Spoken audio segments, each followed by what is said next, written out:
یہ تفصیلات کو محترم جاوید چودھری صاحب نے اپنے ایک حالیہ وی لاگ کے اندر اس تمام تفصیلات کو شیئر کیا ہے۔ اب یہاں تک جو انفارمیشن ہے یہ وہ تمام کی تمام انفارمیشن ہے جو کہ جاوید چودھری صاحب نے اپنے وی لاگ کے اندر بتائی، اور اس میں کوئی دو رائے نہیں ہے کہ چین دنیا کا واحد ملک ہے جس نے پاکستان کے لیے اپنے military grade satellite network کا جو براہ راست اور لائیو ایکسیس ہے وہ پاکستان کو دے رکھی ہے۔ چین نے نینو سیکنڈز کی ڈیٹا فیڈ کے ساتھ پاکستان کو یہ جو انٹیلیجنس شیئرنگ ہے وہ مسلسل کرتا رہتا بھی ہے، اور گزشتہ سال جب پاکستان اور انڈیا کے درمیان جنگ ہوئی تھی اس کے اندر بھی انڈیا کی یہ جو چائنا ہے اس نے انڈیا کے حوالے سے پاکستان کو تمام انٹیلیجنس انفارمیشن شیئر کی تھی، اور یہی وجہ ہے کہ انڈیا کے جو ڈپٹی آرمی چیف تھے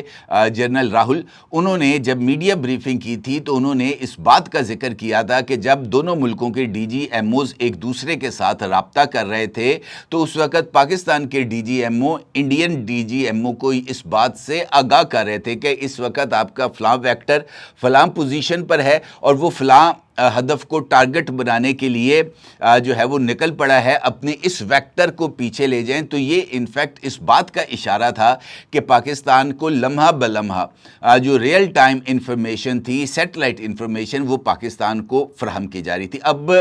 اس کے ساتھ ساتھ ایک نئی صورتحال ڈیولپ ہوئی ہے۔ پاکستان نے الحمدللہ اس سال 3 سیٹلائٹس جو ہیں وہ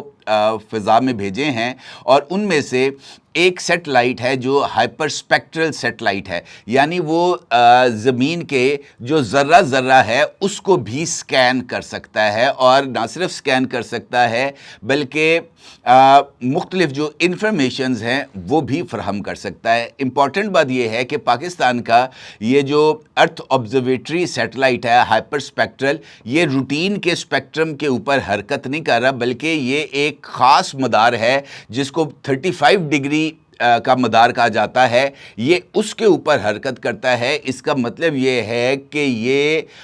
24 گھنٹے انڈیا اور پاکستان دونوں کی جو ملٹری پوزیشنز ہیں اس کو مسلسل نظر میں رکھتا ہے۔ تو انفیکٹ پاکستان کے پاس اب اپنی بھی سیٹلائٹ انفارمیشن آ رہی ہے۔ اب جو انفارمیشن جناب جاوید چودھری صاحب نے دی ہے، اگر اس کا ہم فیکٹ چیک کریں یہ جو اپریل اور مئی کی جو صورتحال ہے اس پر، تو ان میں سے کئی انفارمیشن درست ثابت ہو سکتی ہیں۔ میرے بھی اس حوالے سے کئی ویلاگز موجود ہیں جہاں پر اپریل کے اندر پاکستان اور انڈیا کی جانب سے یکے بعد دیگرے نوٹمز جاری کیے گئے تھے، اور ان نوٹمز کے اندر یہ جو ایئر ریسٹرکشنز تھی یہ بھی کی گئی تھی، اور پاکستان کی جانب سے لائیو فائرل ڈرلز کے لیے اپنی جو فائرنگ رینج تھی، ٹلہ فائرنگ رینج، اور اس کے بعد یہ جو سندھ کی فائرنگ رینج ہے اس کو بھی کھولا گیا تھا، اور وہاں پر پاکستان کی جانب سے لائیو فائرنگ ڈرلز کی گئی تھی۔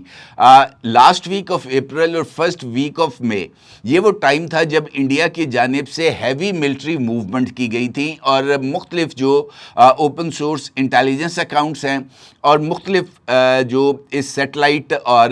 مختلف جو ویڈیوز بھی سوشل میڈیا پر وائرل ہوئی تھی جس میں انڈین فوج کی نقل و حرکت کو دکھایا گیا تھا، اور اس پر مختلف جو ویلاگز تھے وہ بھی سامنے آئے تھے۔ اس کا مطلب یہ ہے کہ ملٹری موومنٹ بھی درست ہے اور جو نوٹمز ہیں وہ بھی جاری کیے گئے تھے۔ اب آ جاتی ہے اصل صورتحال کے 30 اپریل جو ڈیٹ دی گئی ہے جناب جاوید چودھری صاحب کی طرف سے، اور رات 2:30 بجے کا ذکر کیا گیا ہے کہ رات 2:30 بجے یہ جو الرٹ تھا، سپر الرٹ، یہ جاری کیا گیا تھا۔ اور جس طرح میں نے آپ سے گزارش کی ہے کہ جس طرح کی situation last week of April اور مئی کے دوران ڈیولپ ہوئی تھی، یہ اس بات کی جانب اشارہ ہے کہ یہ جو ان کے پاس اپنے انٹیلیجنس سورسز کے ذریعے انفارمیشن ملی ہے، اگر حقائق کی بنیاد پر اس کا جائزہ لیا جائے تو یہ 100% درست محسوس ہوتی ہے کہ اس طرح کی یقینی طور پر کوئی نہ کوئی کارروائی کا انڈیا نے سوچا تھا، اور اس کی وجہ بھی بڑی کلیئرٹی کے ساتھ سامنے آتی ہے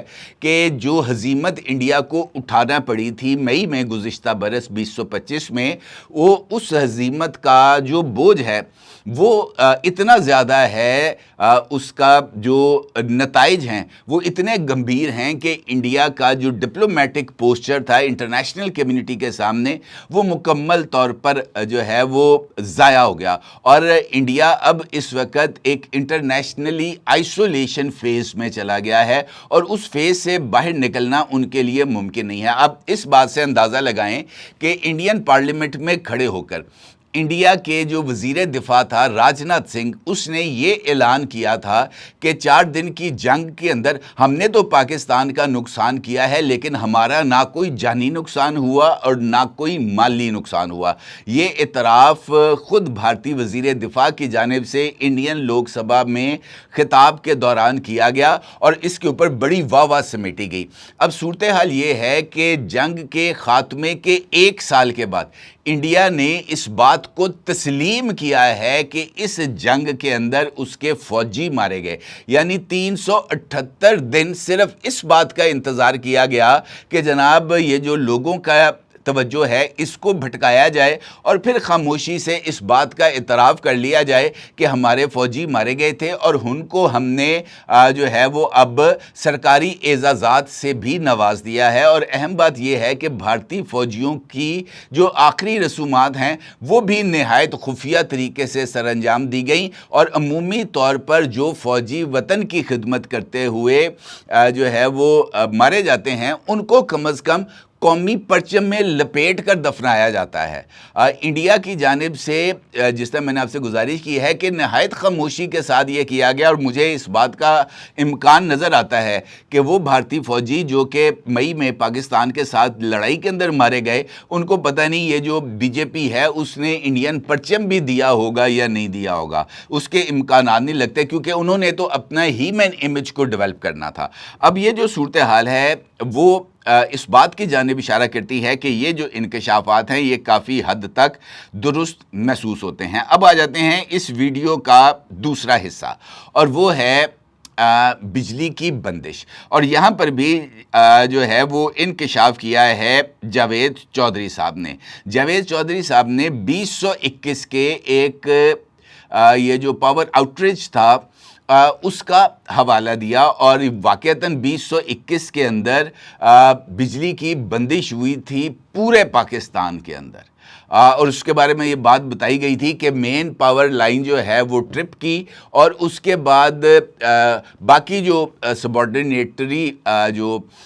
مین لائنز تھی وہ بھی ایک کے بعد ایک کر کے ٹرپ ہو گئیں، جس کی بنیاد پر پاکستان بھر میں جو بجلی ہے اس کی بندش ہوئی۔ یہ بات 100% حقیقت پر مبنی ہے۔ جاوید چودھری صاحب کا یہ ماننا ہے کہ 2021 میں پاکستان کے جو اہم اثاثہ جات تھے فوجی یا دفاعی نوعیت کے، ان کے حوالے سے انڈیا کو انفارمیشن مل گئی تھی کہ پاکستان کے اہم دفاعی اثاثے کہاں کہاں پر موجود ہیں، اور انڈیا کی جانب سے ان کو نشانہ بنائے جانے کی جو تیاری ہے وہ بھی کر لی گئی تھی۔ اور 2021 میں ہی جیسے یہ صورتحال سامنے آئی تھی، چائنا نے پاکستان کو آگاہ کیا کہ جناب آپ کے جو راز ہیں وہ اب راز نہیں رہ گئے، آپ کے اثاثہ جات کو شدید خطرہ لاحق ہے، لہٰذا انہیں ری لوکیٹ کرنا آپ کے لیے زیادہ ضروری ہے۔ اور اسی بنیاد کے اوپر یہ جو ملک گیر بجلی کی بندش تھی یہ کی گئی جاوید چودھری صاحب کے مطابق، اور پھر اس یہ جو بجلی کی بندش ہے اسی دوران یہ جو تمام اثاثہ جات تھے بلیک آؤٹ کے اندر ہی ان کو ایک مقام سے دوسرے مقام پر منتقل کیا گیا تاکہ انہیں کسی بھی ممکنہ انڈین حملے سے محفوظ رکھا جا سکے۔ اور جس طرح میں نے آپ سے گزارش کی ہے کہ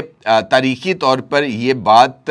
درست محسوس ہوتی ہے کہ یہ بجلی کی بندش ہوئی تھی، اور اب چونکہ جو انکشاف انہوں نے کیا ہے